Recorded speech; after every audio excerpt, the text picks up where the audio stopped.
Terhormat Bapak-Bapak, Ibu-Ibu, salam Pancasila. Bapak-Bapak, Ibu-Ibu yang melihat video saya ini, tolong jangan lupa subscribe, like, dan di-share.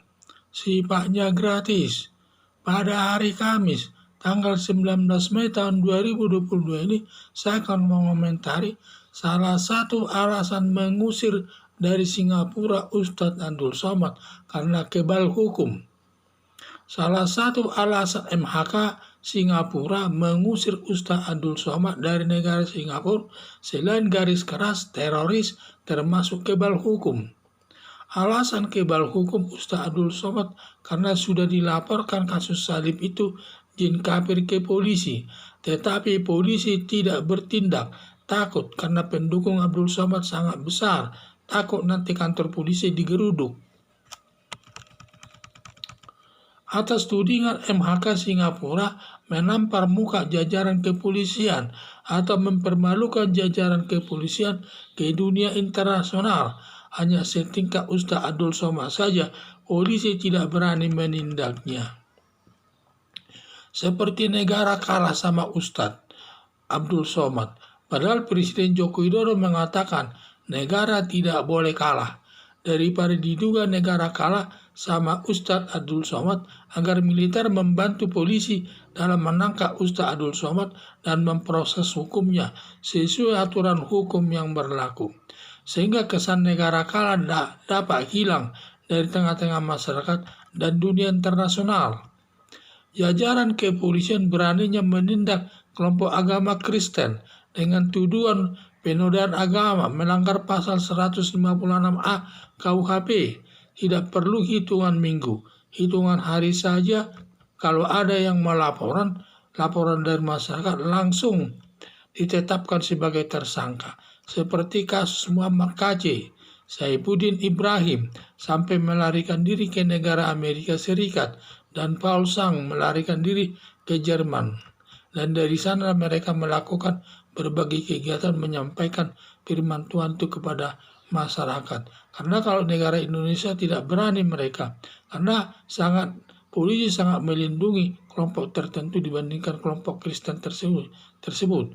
Kepolisian beraninya di kandang sendiri kepada kelompok Kristen dan tidak berani menangkap Saifuddin Ibrahim dan Paul Sang sampai ke luar negeri di Amerika dan Jerman. Polisi dalam melaksanakan tugasnya diskriminatif yang bertentangan dengan asas equality before the law atau persamaan hak di depan hukum.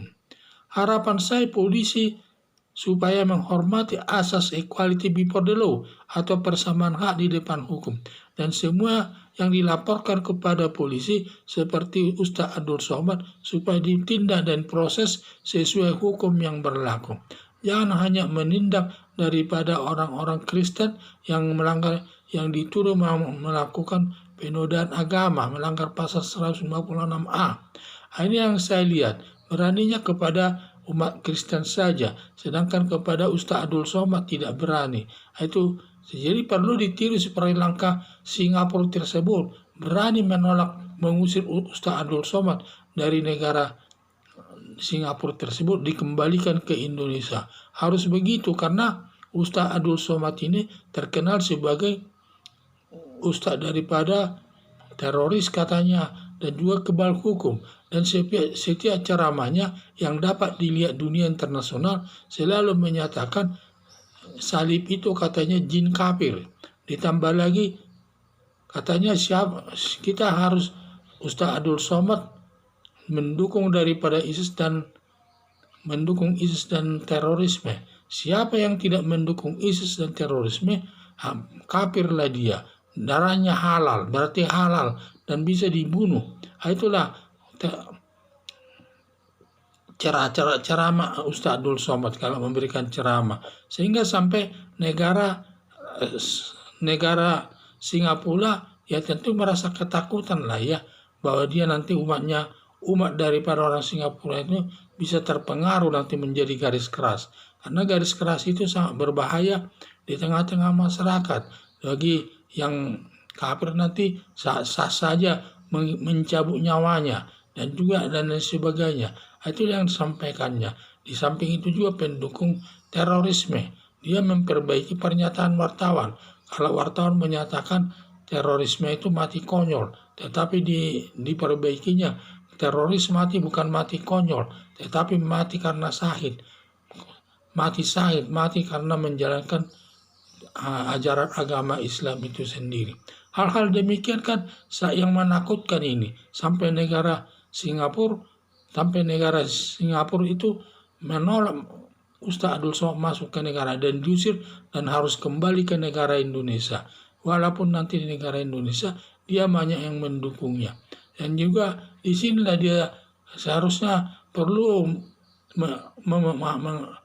mengevaluasi dirinya. Kalau nanti dia terus sebagai penceramah garis keras dan teroris, nanti kemana-mana dia bisa ditolak ceramah. Memang dia sudah ditolak ceramah di beberapa negara seperti Timur Timur, seperti Belanda dan lain sebagainya.